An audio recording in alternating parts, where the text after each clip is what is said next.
What is your bear case, base case, and bull case for Tesla stock, let's say 10 years from now? 10 trillion, 15 trillion, 18 to 20 trillion. So you're saying the bear case 10 trillion. Bear case does not have robotaxi in it. I'm not counting 0% robotaxi. And full self-driving? Yeah, that's the thing. Oh, that's the thing, but robotaxi. But robotaxi is not okay, the thing. yeah, okay. That's 10 trillion. Because people don't think about the licensing. Yeah, no one knows. Yes, Tesla will not be selling those cars, but every EV driving on the street using the charging network or using FSD will pay Tesla for it. Just imagine, in 4 years' time, you get an update on your phone that you can do full self-driving with the snap of a button. And then you pay, what, $200 a month? And that happens to every single Tesla in the world that they're allowed. Could you imagine the value increase, the asset value increase? Let me tell you something. I'm a car guy. So to increase the performance of your car, you go to a performance shop. You're right. Like the one I have. So you come to our performance shop and we have to do an ECU software for you. If your car is turbocharged, you might get like 50 to 80, sometimes over 100 horsepower, depending if it's like a V8 twin turbo or if it's a 2-liter turbo engine. But you have to take your car to a shop, drop it there, and come back later. A friend of mine had the long-range Model Y, and he was like, you know, I need it just a bit faster. So he opens his phone, goes to the app, clicks on the acceleration boost, and pays almost as much as you would pay for an ECU tune. I think it was like 2 minutes later. His car was way faster. It's 2 minutes later, you're sitting at home. He paid with Apple Pay. Like, you can pay it electronically. Yeah. You don't even have to leave your seat, and your car just got modified. You don't get that with other cars. In other cars. No. That's your bear case of 10 trillion, 10 trillion. with full self-driving. In a decade from today. Yeah, which I think that's realistic by a decade time. But walk me through your base case, which was 15 trillion. Yes, that's with robotaxis. That's for the robotaxi. That's with robotaxis. Let me tell you something. By the way, guys, 15 trillion is like $4,500 per share today at the stock price. So, sheesh, that's all I gotta say. But go on with the details, man.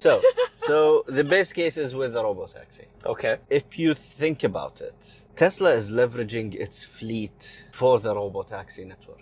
That's correct, yeah. If you look at Uber or Lyft, we have local companies here in Kuwait. Every country has local versions of Uber. Now those are running on a 50-50 business model. So they pay the driver 50% and they get 50%. Teslas are driverless, so there is no driver to pay. Now you might ask me and tell me, yes, but they are using my car, so they have to pay me. I'm not driving it, but they have to pay me. Yes, they do. But if they offer you 20%, you would take, because they're not giving you 50% because they own the platform. You are putting your car on their platform to make you money. Yeah. And they're giving you 20% for it. And you're not doing anything. You're not doing anything. You're basically, you used your car to go to work, and now you have 8 working hours where your car is sitting idly in the parking. So during that time, you can leverage the car to make you money. And then you need the car back, takes you home, and it stays out until the next morning. You can leverage that to make you money. So you would be okay with getting 20%, 25%. Yeah. That means off the bat, Tesla is making 75% against 25% for the owner of the car. And Tesla has their own fleet. So some of that fleet is making 100% for Tesla. That's true. Right off the bat, it's more profitable than Uber, Lyft, or anyone else. One more thing, you don't have an annoying driver. If Tesla is getting 75% or 100%, let's say in their case with their fleet, they're getting 100%. Uber is making 50% if they're priced the same. Tesla can sell that ride for half the price of Uber while making the same revenue as Uber. So they will clear the market. They would take Uber and Lyft. The whole market share with the same revenue as Uber, but for 50% less cost on the consumer. And it's a price sensitive service. If your trip is $50, and Tesla is offering $25 for that trip, you're going with Tesla. Now, Uber would have made $25 and Tesla would have made $25. So if that happens, that's my base case. I think it's 15 trillion. Now, the bull case is what? You said 18 to 19 trillion? Essentially 20 trillion. 18 to 20 trillion. And that's, what's included in that?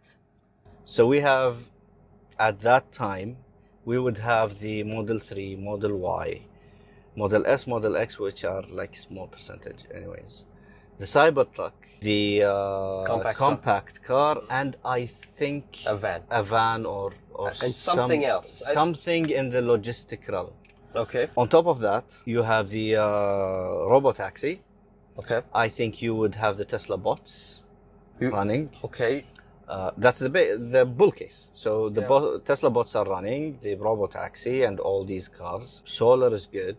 Energy. It's a decade from today. So solar they already have it in the bag. So that bull case is, if they solve for solar, we're going towards that bull case. At that price level, I would assume the Boring Company expanded their operations and Teslas are operating in those tunnels. Think about it as the subway. Think about a subway network owned by Tesla and the Boring Company. Because everything gets modified. I think that is the next iteration of subways. Underground tunnels for cars and things like that. I think if we are morphing from horses to cars to autonomous cars, I think the subway is morphing into tunnels with autonomous cars and that's more convenient than much trains. More convenient. Yes, because it's private. You can have cars go to different stations, not in a linear way, but they can split out and go to stations, and the whole train doesn't have to go there. So people who want this stop can stop, and people who don't want that stop will continue driving. Today, that train is stopping at every stop in the way. So if that all happens with the robots, and I'm expecting any company that would be relevant should have autonomous driving, and I think every company that has autonomous driving would be licensing Tesla software. And I think with the new news, this is recently, other companies are adopting the Tesla charger, the plug, and signing up for the supercharger network. So if everyone is using the Tesla supercharger network and the Tesla autonomy software, and you have those tunnels, and you have the robots, and you have the robotaxi, and your personal car is autonomous, you have software updates over the air. One more thing, I expect Tesla to have an app store where you can download several apps. Because if you're sitting in a robotaxi and you're going for a 45-minute drive, you need to watch your shows, you need to watch your content. Yeah. I Much think more convenient that way. I think Tesla is thinking about it currently, and in my opinion, the best way to do it is your Tesla app on your phone would be connected to all those different apps. Okay. And once you get into the Tesla car, this links to the car, and it knows that it's you inside that car, so it would show you your Netflix, your HBO, your YouTube, whatever the App Store has. Wow. So you can play your movies that you bought on Apple TV. Yeah. For each transaction that happens inside that trip, Tesla is getting paid. Oh, so Tesla will be charging them for every subscription that you would pay for example. You would pay Netflix your original subscription, but then Tesla will take a cut of that. Because Apple now is taking 30% of Netflix for every Netflix subscription on Apple. Yeah, it's true. Google is doing the same thing. Tesla would do the same thing. Yeah, so every app running here will pay Tesla for it. Yeah, and this is also big because if you have, let's say by 2030, 50, 60, 70 million Teslas on the road, and you have the full self-driving figured out and people want to watch the thing, I mean, that's big business. There's a simple question. Why are Teslas today are being shipped out with PS5 grade graphic cards? That's true. That's a very good question. That's an overkill for a car. It's not a car. It's not. You're getting into a PC. It's a robot. Yep. That is taking you on your 1 hour journey. and you want to play your video games.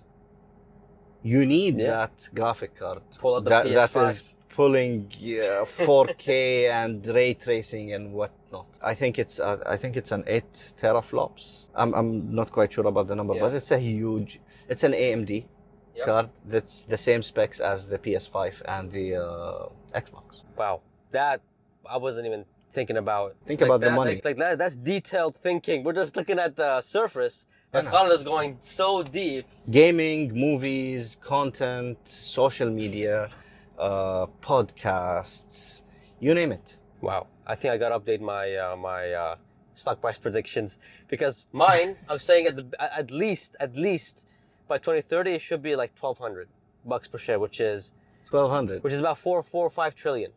Yeah. 4 or 5 trillion by 2030. And that's excluding full self-driving being figured out. That's excluding robotaxi. That's excluding licensing out full FSD. Yeah, that's the bear case. Yeah. But if you add all those in, I you go think up as high as I think my bear case is double yours. yeah, because you have FSD in it. Not just FSD. I think they will sell volumes. Yeah. Crazy volumes. Wait for the Cybertruck to come. Yeah. The Cybertruck, like the cars are one thing, but then if you can sell the software, the fact that you can give people back their time back, Yes. they can do what they want while they're driving. Because honestly, driving is a waste of time.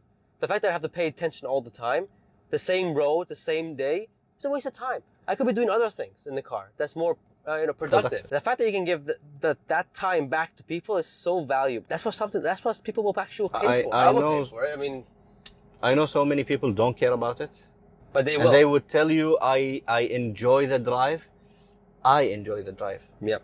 I have cars to enjoy the drive. I have a naturally aspirated V8 manual transmission. I have a turbocharged mini rocket. I've been in supercars. I've been in 1,000 horsepower cars on a daily basis. We build them. I enjoy the ride, but I'm not enjoying the ride every time. Yeah. There are rides that I go out just for the joy of it. It's a joy ride. Yeah.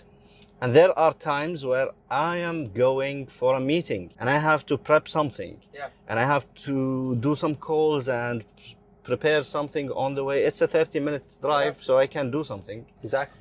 I don't want to enjoy that ride. Actually, it's rush hour. You are not enjoying that ride anyways. So, there's a time and place for everything. Exactly. And this car is targeting a specific time where it's not about joy. It's a transportation mode. You want to take a joyride, you can buy a sports car or a pickup truck or whatever you're into.